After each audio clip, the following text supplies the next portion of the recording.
দেখুন, বলার ভাষা নেই।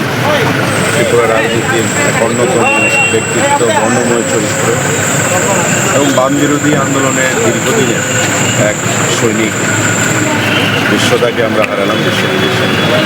মাননীয় অধ্যক্ষ ত্রিপুরা বিধানসভা, এবং এতে করে রাজনীতিতে আমরা অনেকে অনেক কিছু হারিয়েছি, রাজ্যবাসী হারিয়েছি।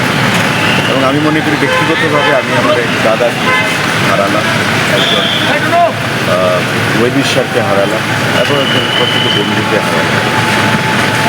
বিধানসভার অধ্যক্ষ ছিলেন, দক্ষতার সঙ্গে বিধানসভাকে পরিচালনা করেছেন এবং বিভিন্ন সময় অনেক আবদার ওনার সঙ্গে আমরা করেছি।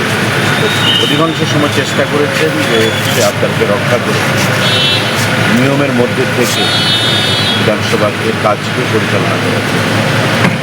ব্যক্তিগত জীবনে আমার ছাত্র রাজনীতি থেকে ওনার সঙ্গে পরিচয় 2007-8 থেকে, এবং তার আগে যখন আমরা ছাত্র রাজনীতিতে 2001 থেকে শুরু করি রাজনীতি, তখন থেকে ওনার সঙ্গে সখ্যতা তত বেশি না থাকলেও 2008-এর পর থেকে ওনার সঙ্গে আমার ব্যক্তিগত সখ্যতা এবং সেটা পরবর্তী সময়ে পারিবারিক স্তরে সেটা পরিণত হয়েছিল।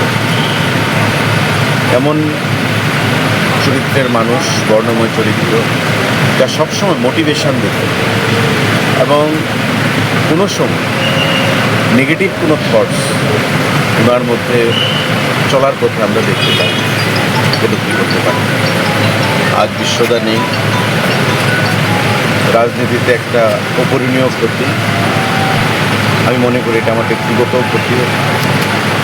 ধর্মনগরবাসী, ত্রিপুরা রাজ্যের মানুষ ওনাকে সবসময় হৃদয়ে রাখবেন, মনে রাখবেন। বিরোধী দলের থেকে যেভাবে উনি ধর্মনগরের উন্নয়নের জন্য চেষ্টা করে গেছেন, একসময় বিরোধী দলের বিধায়ক থাকার সময় বিধানসভার ভেতরে এবং বাইরে, এবং একটা আনকম্প্রোমাইজিং অ্যাটিটিউড নিয়ে লড়াই করে গেছেন সিপিআইএমের বিরুদ্ধে। একটা কথাই বলতেন যে আমার ফার্স্ট শত্রু সিপিআইএম, আমার শেষ শত্রু সিপিআইএম, মাঝখানে কোনো কিছু নেই, কোনো কম্প্রোমাইজ হবে না। আজকে সেই রাজনীতির এক যোদ্ধাকে আমরা হারালাম। আমরা মনে করি যে উনি ত্রিপুরাবাসীর হৃদয়ে, সারা ধর্মনগরবাসীর হৃদয়ে অমর হয়ে থাকবেন ওনার কর্মকাণ্ডের জন্য, এবং ত্রিপুরা রাজ্যের রাজনীতি যতদিন থাকবে Bishwabandhu Sen will be remembered forever. তার জনগণের জন্য, রাজ্যের মানুষের জন্য এবং ত্রিপুরা বিধানসভায় যে নজির উনি সৃষ্টি করে গেছেন তার জন্য ওনার পরিবার পরিজনদের প্রতি আমার সমবেদনা।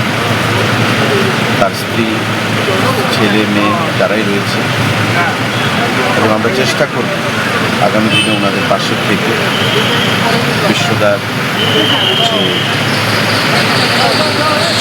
অ্যাবসেন্সটা সেটা যেন তারা ফিল না করে আমরা সবাই পাশে থেকে